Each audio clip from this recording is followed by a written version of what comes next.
Let me now bring on board Anish Samania, Head Institutional Equities with MK Global Financial Services. Anish, morning. Thank you for joining us.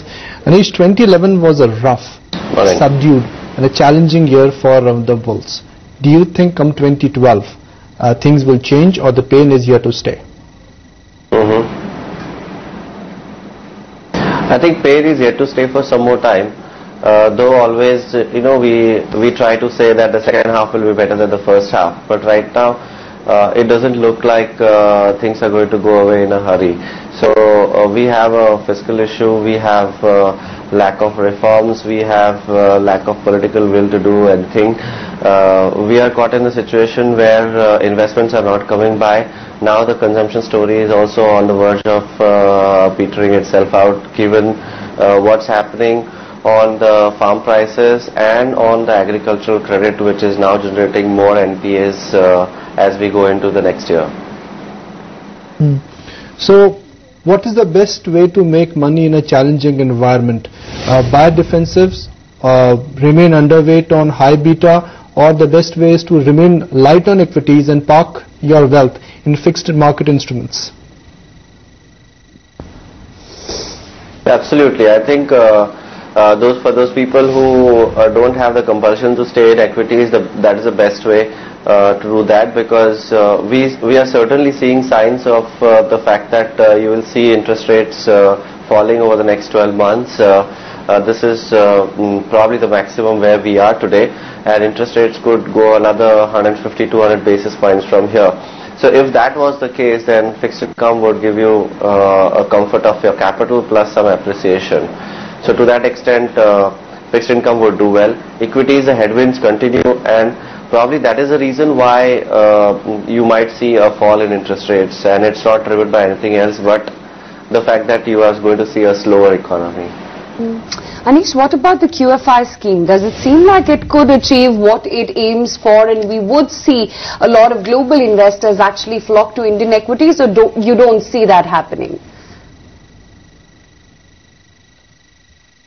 See, at this point of time, it's very difficult to say that, because if you look at the last whole year and you compare that 1 year ago, investors, FIs invested a lot of money, and today they are sitting on probably large losses led by both currency as well as the 20% fall in the market.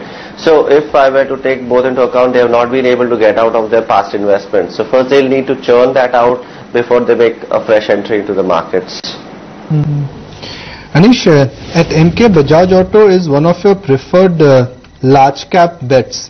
But given the way that stock has managed to outperform Indian markets in last 1 year, do you think the best of Bajaj Auto is behind us?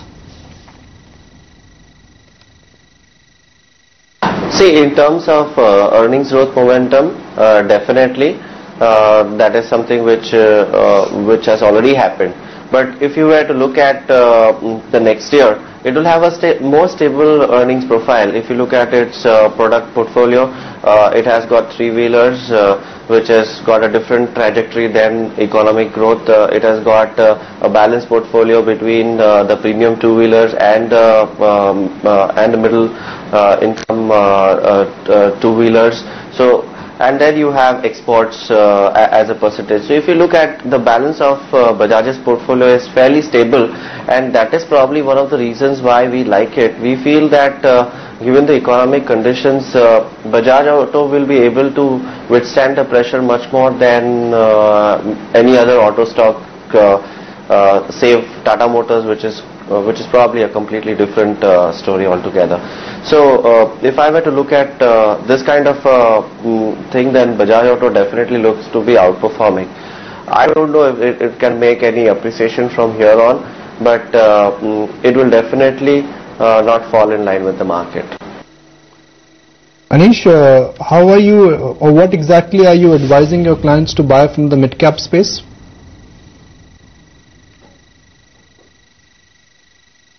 We have become very selective now, even buying in the mid-cap space, because it's the risk to a mid-cap is far greater in the last leg of the downside, and therefore we feel that it's better to remain in large-cap space more. So right now, if you ask me, very few mid-cap recommendations is what we are having. We have to yet fine-tune our strategy as to now which mid-cap stock, which or stocks or a basket of stocks which we would like to push. We need to fine-tune our strategy with respect to the fact that we have just come out with a report on the rural economy, where we see the rural steroids which have been given over the last 4 years are ebbing, and probably we'll see significant risks to the consumption stories going ahead. So in light of that, we are reviewing our picks on the mid caps there.